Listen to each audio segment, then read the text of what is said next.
आदरणीय अध्यक्ष जी से हमको प्रिय है ये हिंद भू हमारी, हम हैं सपूत भारती हमारी, ये हिंद भू भारती हमारी, कह दो ढूंढे उसका संशोधन करके उसमें अमेंडमेंट कर दी गई। इस तरीके से लोगों ने किया। और एक तरफ की बात है, संविधान बना भी नहीं था और जो हमारा वीर को कोटली वगैरह के जेल आके अभी इंडिपेंडेंस से करी, जब वो नहीं माने तो वहाँ 5000 कवाली वहाँ भेज दिए गए और वहाँ मार कटाई शुरू कर दी गई। और दोस्तों वहाँ 35,000 अमृतसर के रास्ते जम्मू के रास्ते कहीं से एक बात को 100 बार झूठ, सच को भी 100 बार झूठ बोला जाए। पंडित जी को कोई एक जिम्मेदार वो बुलाते हैं अपने घर में पूजा पाठ करने के लिए, तो ये तो बकरी है, कुत्ता कहाँ से आ गया। ऐसी मनोवृत्ति, वैसे मनोभूमिका हमारी बनी रहनी चाहिए। आपने देखा इस चुनाव में क्या हुआ। आज हम ये संघर्ष की गाथाएं जो हम 48 साल से गा रहे हैं, हर वर्ष कार्यक्रम होता है, क्या क्या अत्याचार हुए, कैसे लोग पकड़े गए, कैसे उनके घरों की तबाही हुई, कैसे मकान तोड़े गए, कुछ लोग दुनिया को छोड़ के चले गए, उनको हम स्मरण करते ही। 6 लोकसभा के चुनाव हुए, आपने देखा नरेशन किस प्रकार फाल्स नरेशन, मिथ्या प्रचार किया गया और उसका समाज पे अफेक्ट हुआ।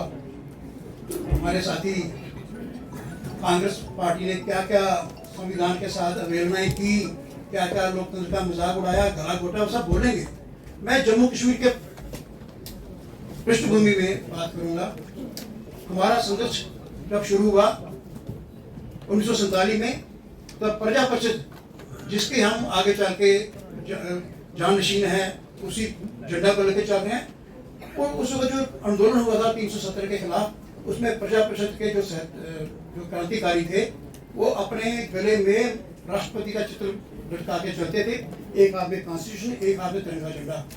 जम्मू कश्मीर में तिरंगा झंडा लेके चलना इतना गुनाह था, देश आजाद हो गया था। केंद्र में नेहरू जी प्रधानमंत्री थे, जहाँ शेख अब्दुल्ला प्रधानमंत्री थे, देश एक ही था, लेकिन तिरंगे झंडे को सहन नहीं किया जाता था और गोलियां मार के हमारे 13 लोग शहीद कर दिए गए, क्योंकि वह तिरंगा झंडा लेके सरकारी संस्थानों के ऊपर लगा रहे थे। तो हमारा संघर्ष तब से स्टार्ट होता है, भारत के लोकतंत्र के लिए, भारतीयता के लिए और भारत के संविधान के लिए, रूल ऑफ लॉ के लिए। तब से हम शुरू हुए हैं और हम रुके नहीं, चलता रहा। आपको स्मरण होगा कि पहला, शायद आप में से कम लोगों को स्मरण होगा कि पहला जो चुनाव हुआ यहाँ पे, तो प्रजा परिषद के जो भी उम्मीदवार थे उनके जो पेपर थे, नामिनेशन पेपर सारे के सारे एक पेन की स्ट्रोक से शेख अब्दुल्ला सरकार ने रिजेक्ट कर दिए। यहाँ से लोग शिकायत लेकर दिल्ली जाना चाहते थे, जाने नहीं दिया जाता था। एक यहाँ हमारी प्रोफेसर शक्ति शर्मा हुई है, शायद आप इसे बोलते नाम सुना होगा, जुलाका बल्ला की। उस समय वो महिला नेता होती थी। उन्होंने दुल्हन के कपड़े पहने और ये दिखाते हुए कि मैं दुल्हन हूँ तो कहीं ससुराल जा रही, शायद मुझे पुलिस वाले जाने, परमिट सिस्टम होता था। तो जब पुलिस को पता लग गया इस बस में बैठी हुई है, तो उन्होंने तभी के स्कूल से छलांग मारी नीचे, बच गई और फिर दूसरे रास्ते से निकल के दिल्ली पहुंच गए, नेहरू को मिले। पार्टी की ओर से ब्लैक डे मनाया जा रहा है। आज ही के दिन 1975 में यहाँ पे आपातकाल लगाया गया था, एमरजेंसी लगाई गई थी, संविधान को सस्पेंड कर दिया गया था, विरोधी पक्ष के नेताओं को गिरफ्तार कर दिया गया था और बड़ा जुल्म लोगों पर किया गया था। तो हम उनको आज स्मरण कर रहे हैं, किस प्रकार लोकतंत्र की हत्या की गई, किस प्रकार संविधान की अवहेलना की गई और किस प्रकार यहाँ पे एक पूरे देश को जेल बना दिया गया। तो हम हर वर्ष उसको याद करते हैं, हर वर्ष एक संकल्प करते हैं कि पुनः ऐसी स्थिति ना आए, लोकतंत्र पर खतरा ना हो। आज का संदर्भ थोड़ा बदल गया है। पिछले दिनों चुनाव से पहले हमने देखा एक फेक नरेशन चलाया गया था, एक मिथ्याचार चलाया गया था कि बीजेपी यदि जीत गई तो रिजर्वेशन ख़त्म कर देगी और बीजेपी यदि जीत गई तो चुनाव दोबारा नहीं होंगे और संविधान बदल दिया जाएगा।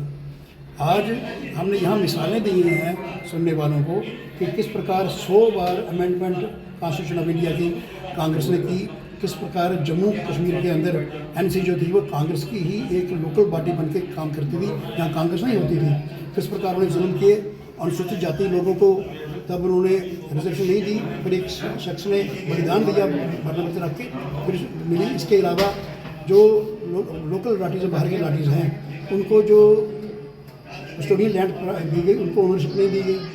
तो ये सब अनुसूचित जाति के लोग थे और यहाँ प्रजा परिषद के कार्यकर्ताओं का इन्होंने फार्म रिजेक्ट कर दिए गए थे। स्टेट का अपना ही वो होता था इलेक्शन कमीशन। और जेल के अंदर कौन लोग थे? 3 लोग एनिली जेट की कैटेगरी में थे, पंडित भीमा डोगरा, ऋषि कुमार कौशल और रुद्रमणि सांगड़ा। तो वो कौन सा लोकतंत्र था जिसको ये लेके चल रहे हैं? और आज मोदी जी कोर्ट की हर बात मानते हैं, कई कानून ऐसे बनाए जो कोर्ट ने स्ट्रक कर दिए, फिर भी हम उसकी बात को मानते हैं। और हर स्थान पे चुनाव होता था।